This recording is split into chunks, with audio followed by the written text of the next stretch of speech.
खबरें.tv.net के साथ मैं हूं ज़ाहिदा। उम्मीद करती हूं आप सब खैरियत से होंगे। जहां नाज़रीन 25 मई का तमाम पाकिस्तानी कौम को इंतज़ार था, क्योंकि खान साहब ने हकीकी आज़ादी मार्च का ऐलान किया था और कहा था कि मैं KPK से जो क़यादत करते हुए लोगों को लेकर निकलूंगा।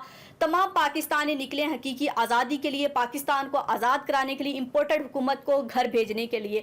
तो लोगों ने इस पर अमल भी किया। सोशल मीडिया पर भी जितनी कैंपेन चलाई जा सकती लोगों ने चलाई। खान साहब की मोहब्बत में, पाकिस्तान की मोहब्बत में और इस इम्पोर्टेड हुकूमत को घर भेजने के लिए तमाम जो ओछे हथकंडे हुकूमत ने अपनाए, अपने आप को बचाने के लिए रास्ते रोके, पुलिस की शेलिंग हुई, तो उनको तमाम को अबूर करते हुए लोग इस्लामाबाद की तरफ रवां दवा हुए। चाहे पाकिस्तान का हर शहर, हर गली कल मैदान जंग का मंजर पेश कर रहा था। हमारे अपने ही मुहाफिज अपने ही लोगों पर पुलिस शेलिंग कर रहे थे और ऐसा माहौल क्रिएट किया जा रहा था, लोगों को डराया जा रहा था, धमकाया जा रहा था कि लोग घरों को जाएं। लेकिन लोगों का जो जज्बा था, जो जुनून था, वो शायद पुलिस भी नहीं रोक सकी और लोग इस्लामाबाद की तरफ पहुंच गए। खान साहब खुद भी इस्लामाबाद पहुंचे। रात के 2-2:30 बजे तक पाकिस्तान जल रहा था, शहर इक़्तिदार जल रहा था, क्योंकि जब ज़ाहिर पुलिस ने जो है बच्चों पर और औरतों पर शेलिंग की तो आगे से कोई रद्दमल आना था। तो PTI के कारकुनों ने भी कुछ जलाओ गहराव किया, पाकिस्तान की बिल्डिंग्स को नुकसान पहुंचाया गया, दरख्त जलाए गए। लेकिन उसमें जो है कसूर इदारों का ही है, पुलिस का ही है, क्योंकि जब पुलिस ने इतना शदीद रद्दमल दिया आवाम को रोकने के लिए, आवाम का जमहूरी और आईनी हक आवाम को नहीं दिया, तो आवाम भी आगे से फिर उठ खड़ी हुई और खान साहब के साथ खड़ी होगी। तो जैसे इस्लामाबाद में पहुंचा तो ये सवाल खड़े होते रहे कि D चौक तक पहुंचेगा, नहीं पहुंचेगा। सुप्रीम कोर्ट ने भी कह दिया था कि D चौक पर जो है नहीं करना, ये H9 या F9 पार्क में कर ले। लेकिन खान साहब बाज़िद थे कि हम D चौक पहुंचेंगे, कोई हमें रोक नहीं सकता, हम जाएंगे तो पुलिस खुद ही खुश हो जाएगी, देखेंगे सियासत के लिए नहीं जहाद के लिए आ रहे हैं। तो जैसे ही खान साहब पहुंचते हैं, जना एवेन्यू पर खिताब करते हैं। 30 मिनट का आखिरी खिताब खान साहब ने किया और खान साहब ने कहा कि मैं इनको 6 दिन दे के जाता हूँ, 6 दिन के बाद हम दोबारा आएंगे और इलेक्शन की डेट देते हैं। अगर नहीं देते तो 6 दिन के बाद, अब तो 20 लाख लोग हैं, फिर मैं 30 लाख लोग लेके आऊँगा। तो जब खान साहब ये ऐलान कर रहे थे तो नीचे आवाम जो इतनी मुश्किलात अबूर करते हुए पहुंची, जिन्होंने पुलिस की शेलिंग बर्दाश्त की, जिन्होंने गर्मी तपती बर्दाश्त की, जिन्होंने प्यास बर्दाश्त की, जिन्होंने भूख बर्दाश्त की, जिन्होंने सड़क पर लगे हुए कांटे महसूस किए और खून निकला लोगों के पाँव से, तो लोगों की मुश्किलात नहीं देखी। खान साहब ने एकदम ऐलान कर दिया। लोग नो के नारे लगाते रहे कि हमें ये मंजूर नहीं है, बल्कि हम इलेक्शन की डेट लेके जाएंगे, क्योंकि वो लोग अपने इंतजामात करके आए हुए थे, रहने के, पड़ाव के, खाने पीने का सामान था, लोगों के पास कपड़े थे कि हमें खान साहब के लिए जितने दिन भी यहाँ कैंप लगा के रहना पड़े हम D चौक में रहेंगे, क्योंकि हमने इस इम्पोर्टेड हुकूमत को भेजना है।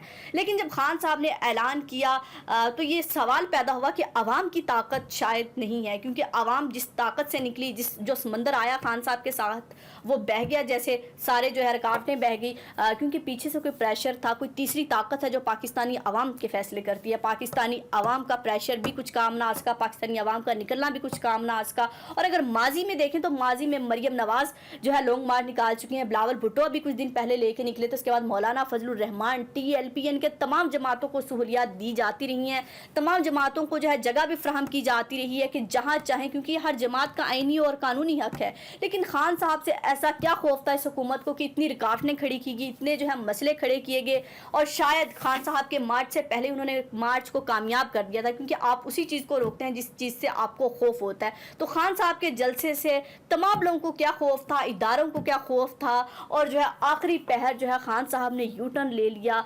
तो लोग इस पर बहुत सवाल उठा रहे हैं कि खान साहब तो झुकने वाले नहीं थे, खान साहब तो कहते थे कि जो मर्जी हो जाए हम डेट लेकर जाएंगे। तो ऐसी कौन सी ताकत है जिससे खान साहब ने ये फैसला कराया, खान साहब के ऊपर जादू किया, खान साहब के ऊपर एक दम मंत्र पढ़ा गया और खान साहब एकदम से ठंडे मिजाज से कहते हैं कि 6 दिन मैं देके जाता हूँ, अगर 31 मई तक इलेक्शंस की डेट अनाउंस नहीं करते फिर जो है मैं दोबारा ताकत से आऊँगा। और ऊपर से फिर आज हुकूमत यही जो है बयान दे रही है कि हम जो है आए तो सही, अभी इनको 6 दिन की दवाई दी है, 6 दिन के बाद आए तो बड़ा ऑपरेशन होगा, फिर ये वापस नहीं जाएगा।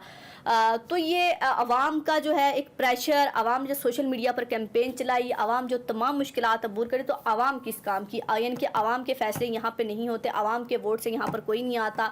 ये बात अब समझ लेनी चाहिए। और हर पाकिस्तानी के जहन में अब ये सवाल है कि किसने खान साहब को इतना प्रेशराइज़ किया और खान साहब एकदम से ऐलान करते हैं और चले जाते हैं। हर पाकिस्तानी ये सवाल पूछ रहा है कि अदलिया का प्रेशर था, इस्टेब्लिशमेंट का प्रेशर था, क्योंकि हुकूमत का प्रेशर तो खान साहब लेने से रहे, क्योंकि खान साहब कहते हैं इनको तो मैं हुकूमत मानता ही नहीं, मैं तो इनके साथ बात करने को तैयार नहीं हूँ। मैं तो पाकिस्तान की आवाम को बचाने निकला हूँ। ये तहरीक इंसाफ की जंग नहीं है, ये पाकिस्तान की जंग है। और वाकई पाकिस्तान की जंग थी, जैसे कल लोग निकले और लोगों ने खान साहब का साथ दिया। जितनी पुलिस की शेलिंग होती रही, उतने जो है कारकुन चार्ज होते रहे, बल्कि बहादुरी का सामना करते रहे। तो खान साहब को तो बड़ा खुश होना चाहिए था कि अवाम मेरे साथ ही है। कोई भी प्रेशर होता तो बर्दाश्त नहीं करना चाहिए था। इलेक्शन की डेट लेके यहाँ से जाते कि जो भी हो जाए, ये अवाम निकली है, अब अवाम का जो साथ मेरे साथ समंदर निकला है, अब इनकी मैं बात नहीं तोड़ूंगा, बल्कि इलेक्शन की तारीख लेके जाऊंगा।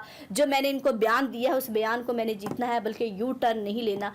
फिर क्यों यू टर्न लिया गया? अब दोबारा अगर 6 दिन के बाद खान साहब आवाम को बुलाते हैं और यही कहा जाता है कि हम इलेक्शन की डेट लेके जाएं, हो सकता है बहुत सारे लोग अब इस बात पर यकीन ना करें कि खान साहब ने जस्ट एक क्रिएट करना होता है एक माहौल, उसके बाद खान साहब किसी और की बात मानेंगे, खान साहब भी बाकी सियासतदानों की तरह प्रेशर में आएंगे और इलेक्शन की डेट नहीं लेंगे, और यूँ जो है हुकूमत का दौरानिया जो है बढ़ता चला जाएगा। लेकिन हुकूमत को अब कह दिए कि 6 दिन है। आप देखते हैं कि 6 दिन के बाद पाकिस्तान दोबारा मैदान जंग बनता है या नहीं, पाकिस्तान धरना सियासत से कब निकलती है। क्योंकि हमारे यहाँ जब भी कोई ऐसा मसला हो, सिर्फ धरने दिए जाते हैं, शायद अमली तौर पर तो होता कुछ नहीं है। हुकूमतों पर प्रेशर बिल्डअप किया जाता है और आज लोग अदलिया के फैसलों पर तनकीद कर रहे हैं कि खान साहब को कोई सज़ा नहीं सुनाएगी। और ईवीएम मशीन के लिए जो है हुकूमत ने जो है वो कर दी है, पार्लियामेंट में जो है दरख्वास्त जमा करा दी है, तो वो भी यकीनन अपनी मर्जी के काम कर लेंगे। और शायद जब अपनी मर्जी के काम कर लें, फिर जो है हुकूमत को वो डेट देने इलेक्शन की जो है आ जाए, इलेक्शन कर लें। लेकिन अभी फ़िलहाल हुकूमत का कोई इरादा नज़र नहीं आता इलेक्शन का। और लेकिन खान साहब के जो चाहने वाले हैं वो थोड़े से यहाँ से मायूस होके गए हैं इस्लामाबाद से। अभी भी कुछ लोग इस्लामाबाद में बैठे थे, चले गए हैं डी चौक से, क्योंकि वो तो अपना सब कुछ दाव पर लगाकर अपनी नौकरियां छोड़कर खान साहब के लिए निकले थे। लेकिन खान साहब आधे घंटे का खिताब करते हैं और बनिंगाला चले जाते हैं। अभी ये सुनने में आया कि पेशावर चले गए हैं।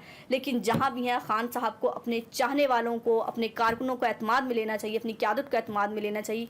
किसके कहने पर मैंने ये किया, क्यों किया, और इसका फैसला 6 दिन के बाद क्या होगा। 6 दिन के बाद भी इलेक्शन होंगे या नहीं, ये सिर्फ खान को लॉलीपॉप दे के इस्लामाबाद से भेज दिया गया है। अब इसके बाद 6 दिन के बाद ही वक्त बताएगा क्या होता है या नहीं। वैसे कह रहे पीटीआई वाले कि काउंट डाउन शुरू हो गया। अब देखते हैं पीटीआई का काउंट डाउन शुरू हो गया, ये हुकूमत का काउंट डाउन शुरू हो गया। अपना और अपने प्यारों का बहुत ख्याल रखिएगा, मुझे दुआओं में याद रखिएगा। अल्लाह हाफिज़।